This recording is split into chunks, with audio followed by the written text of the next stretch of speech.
The following is an informational report and an interpretation of the universal signs as I have received them for this new moon in Gemini, May 25th, 2017. First, the information. In case you didn't know, the sign of Gemini is symbolized by the twins.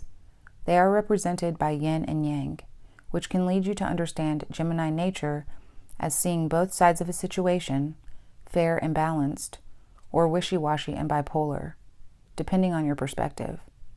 I myself am a sun in Capricorn and a moon in Aries, which are polar opposites as well. I am the rule maker and the rule breaker. No matter what our astrological sign, we all travel the path of the zodiac, ever affected by the planetary positioning around our sun and the never-ending phases of the moon.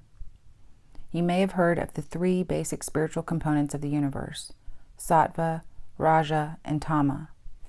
During the new moon, it is said that the Raja, action and passion, and the Tama, ignorance and inertia, are most prevalent. Some people believe that this is an abundance of these energies which allow negative entities to affect human behavior and thinking. I'm not saying this to scare you, but if you find yourself having erratic and irrational thoughts, it would be a great time to meditate and exercise any spiritual practice of your choice.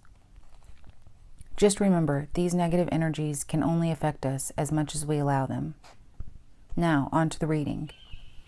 This morning I walked outside with my dog, only to immediately be distracted by a loud screeching and cawing overhead. As I looked up at the overcast sky, my dog jerked the leash from my grasp, darting off after a black and white cat.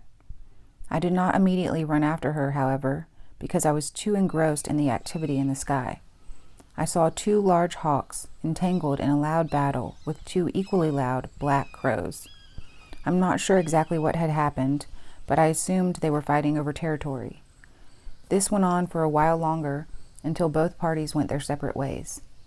Shortly after, I left the house and drove by each group of birds in separate areas of the sky. As I watched, I noticed that the sky was half overcast and half bright blue. A blanket of gray clouds covered half the sky, opposite a number of puffy white clouds.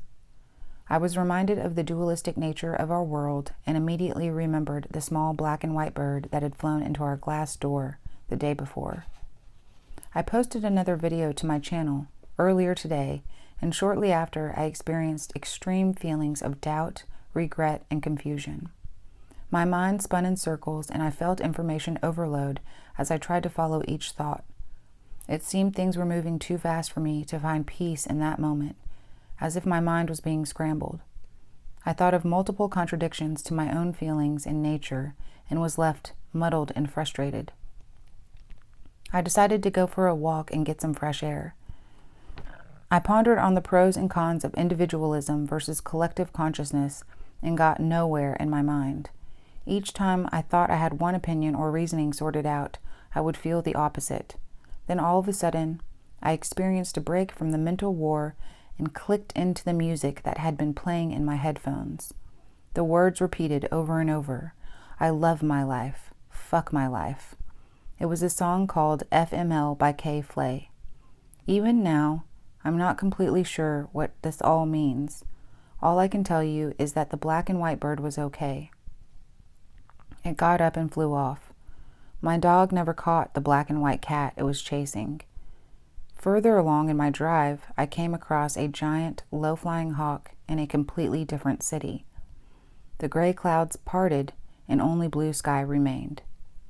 All I know is that as I receive what feels like non-physical messages of two kinds, that which feels emotional, sometimes irrational, personality-driven communication, and that of a more distant, understanding, and unattached nature. My last thoughts are that I feel there is love centered in both of these energies.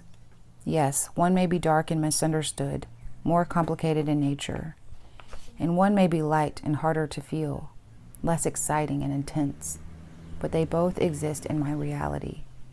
I feel that this is a message regarding the dualistic complexion of the world we live in, the cycles of life and death, the changing seasons, and the fluid motion of its creatures. Any absence of duality can only exist within our minds.